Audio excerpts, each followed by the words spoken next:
أعوذ بالله من الشيطان الرجيم. بسم الله الرحمن الرحيم.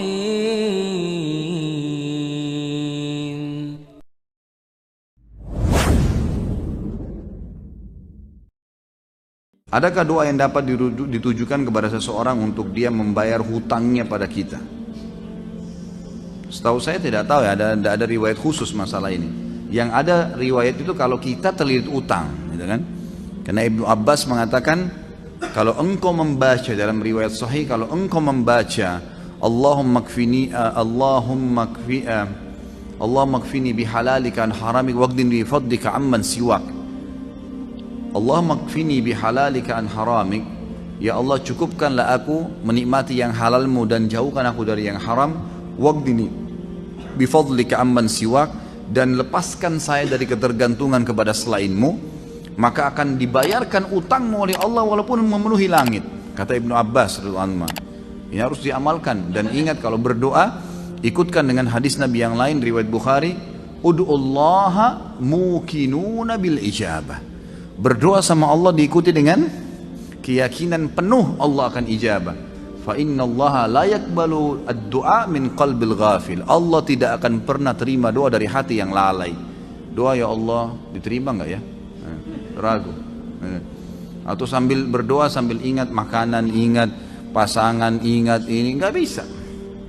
Harus dengan yakin, gitu kan. Jadi kalau doa untuk buat orang lain bayar, Allah alam, yang saya tahu berdoa kepada Allah bisa, itu bukan mustahil.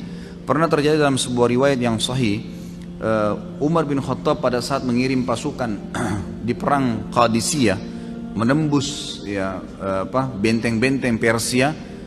Nah, pada saat itu pasukan muslimin yang masuk dari 12.000 orang pasukan ini, itu kan kalau pasukan jihad masuk dan menang, berarti lokasi yang ditembus itu menjadi harta rampasan perang. Jadi miliknya mereka, miliknya mujahid.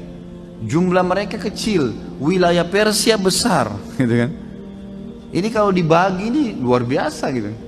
Maka waktu itu mereka sudah mau bagi, tapi sebelumnya minta saran Umar bin Khattab. Umar berpikir, untuk apa mujahid ini nggak butuh sebanyak ini. Maka Umar bin Khattab juga berpikir mereka mu'allaf, baru masuk Islam, baru mengenal Islam, lebih baik ganimah ini, harta rampasan perang, dibagi aja, tetap pemiliknya tapi dikasih setengah kepada para mujahid. Waktu itu Bilal radhiyallahu anhu, sahabat Nabi yang lain, menolak. Waktu Umar bin Khattab kasih keputusan, kata Bilal, ya Amir Mukminin, jelas hukum agama kita, gitu kan? Ini dibagi untuk mujahidin. Maka Umar bin Khattab mengatakan, wahai Bilal, pikirkanlah, kalau kau mendapatkan sekian bagian dari Persia, kau mau apain tuh harta? Banyak sekali, gitu kan? Dan mereka itu orang-orang yang baru masuk Islam. Lebih baik kamu berbagi dengan dia sambil kamu ajarkan Islam. Ini pendapat Umar. Tapi Bilal tetap ngotot, nggak mau. Kata Umar, saya pun meminta tolong kepada Allah agar melunakkan hati Bilal melalui doa malam saya. Maka Umar bin Khattab sujud berdoa kepada Allah di salat malam. Ya Allah, lunakkanlah hati Bilal. Ya Allah, lunakkan, terus begitu. Kata Umar radhiyallahu anhu, pas tiba habis sholat subuh, Bilal datang kepada saya mengatakan, saya ridho kepada hukummu, hai Amir Mukminin, gitu kan? Jadi bukan mustahil berdoa, doakan. Ya Allah, lunakkan hatinya supaya dia bisa membayar utangnya, gitu kan? Sambil tentu kita muhasabah, teman-teman sekalian.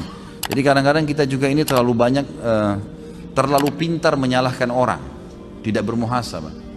Apa yang terjadi, sesuatu yang terjadi pada kita, yang paling pertama hisab diri kita dulu. Ada masalah apa saya ini?